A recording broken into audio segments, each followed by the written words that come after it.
मिनश्शैतानिर्रजीम बिस्मिल्लाहिर्रहमानिर्रहीम।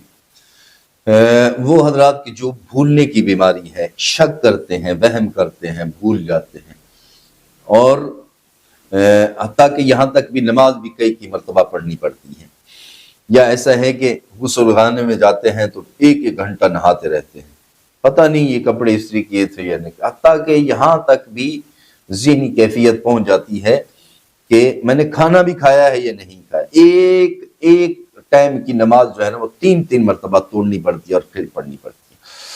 तो ये जो भूलने के अफराद हैं उनके लिए एक बेहतरीन नुस्खा है और किसी आम अफराद का बताया नहीं है, बल्कि हजरत इमाम जाफर सादिक अलैहिस्सलातु वस्सलाम इरशाद फरमाते हैं कि अगर आपको भूलने की बीमारी है तो हर रोज किसी भी नमाज के वक्त, किसी भी नमाज के बाद, किसी भी वक्त, हत्ता के चलते फिरते भी आप पढ़ सकते हैं।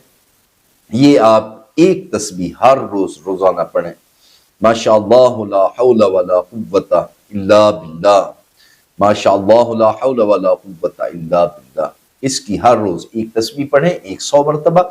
इंशाअल्लाह आपकी ये निस्वानी कैफियत है, ये शक वाली, ये भूलने वाली, ये खत्म हो जाएगी।